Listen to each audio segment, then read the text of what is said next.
We remember when Novak Djokovic missed his Australian Open last year when he was deported from the country because he refused to get his COVID-19 shot. Not just that, but he was also banned from entering the country for 3 years. But things are changing now, and the world number 8 will return to Melbourne, hoping he'll win the Australian Open for the 10th time. Let's talk more in the video. First off, new beginnings. So, visa's been granted, and there have been sighs of relief from his fans, but mostly from the star himself. He'd been waiting for this to happen for more than 10 years. And it's now finally happened. And why wouldn't he be waiting? The 35-year-old Serb is the most successful player in the tournament's history. This visa grant has come as a surprise to us all because the former world number 1 was barred from visiting Australia until 2025. But apparently, the decision was reversed by the government.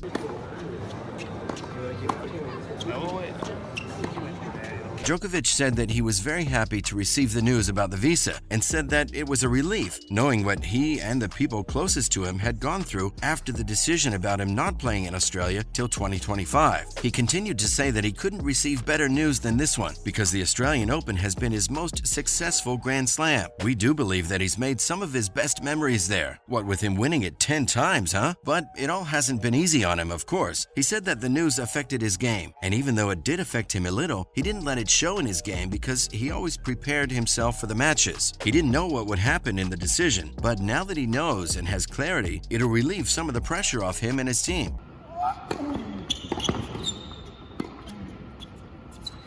More on this, no overturns. For a tennis player, there's nothing worse than not getting to play a Grand Slam. And we know the player does want to go back. He wants to play tennis and do what he does best. And having a great Australian summer is at the top of his summer bucket list. The tennis star likes to stay optimistic, regardless of what happens in his life, because of his decisions. He said he's always thankful to go through the experiences, no matter what those experiences are. Now that's a pretty positive approach to life. I look forward to starting the new year in Australia, and we'll see how the next year goes, he said. Craig Tiley, the tournament director, also confirmed earlier this month that he would be welcome to the country if he gets a visa. But there was no way that Tennis Australia could lobby for him. Things weren't looking well for the player and those who were strictly anti-vax. Still, in July, the country scrapped the rule where visitors were required to show their COVID vaccination status. But in October, he said that he had received positive signs about the status of efforts to overturn his ban. And now, it's all happened, and you're going to see Novak Djokovic in Australia playing the Grand Slam.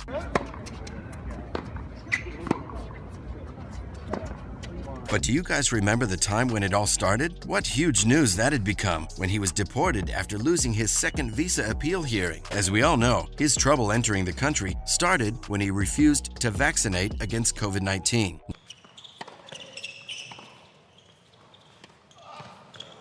Next up, the title's wasted, and it didn't matter that the Serb is on the same level as Roger Federer and Rafael Nadal with his 20 Grand Slam titles, with his Australian Open wins going up to 10. But there was nothing he could have done because he had to leave Australia after the judges upheld the decision of the government to cancel his visa. This cancellation and deportation took place on public interest grounds. He could have challenged the government's decision, but he ruled that out because it would have probably created more drama between him and the decision makers. Though that didn't stop him from feeling extremely disappointed.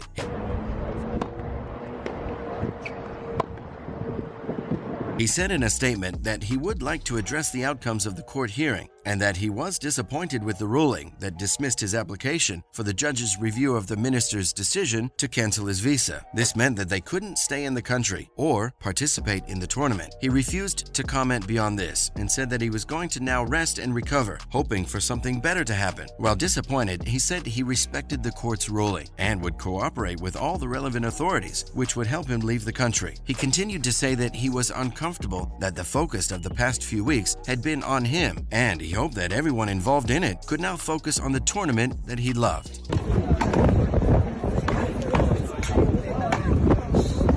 Speaking of the bitterness, he then said he'd like to thank his family, team, fans, supporters, and fellow Serbians who have continually given him strength. Even though Djokovic had shown sportsmanship, the Serbian president and government had been less than kind towards the Australian government, saying that they thought they humiliated the player, but actually humiliated themselves. The decision for his removal from the country was based on health and good order. The government's lawyers argued their case, saying that the Serb risked the health of the people of Australia, who were, at the time, time, facing the worst outbreak since the pandemic started. Lastly, he's a proud Serbian. Australian Prime Minister Scott Morrison said that the hard decision was made for the health of the people of his country and that he welcomes the decision to keep their borders strong and the Australians safe. He then went on to thank the courts for their quick decision and the patience of everyone involved in resolving the issue. He said that it's time to get on with the Australian Open and get back to enjoying tennis over the summer, which of course didn't go well with the Serbians. The president of the country said he talked to Djokovic a while ago and encouraged him and told him that he couldn't wait for him to return to Serbia, where he will always be welcome.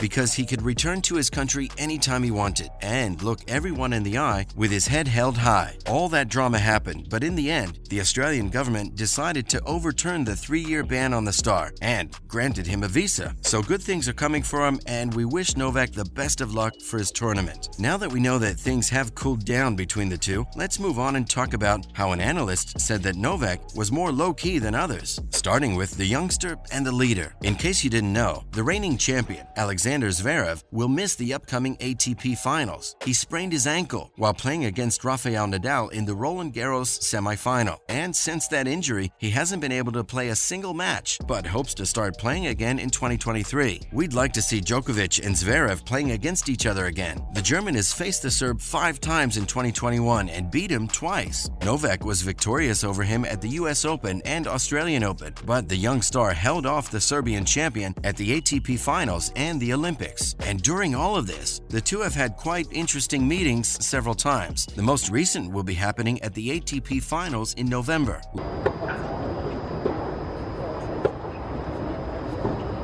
Let's talk about what the analyst says. Despite everything that's going on between the two of them and how good the youngster is, it's being said that Djokovic is still very competitive. We're not the ones saying that, but the tennis experts believe it. One analyst in a podcast said that the player hadn't lost a set all week and was also on a winning streak. He'd won his last 3 tournaments, going back to Wimbledon, and 2 in a row in the autumn. In that, he didn't lose a set, coming into Tsitsipas, which was a pretty interesting match because of his comfortable 6-2 win.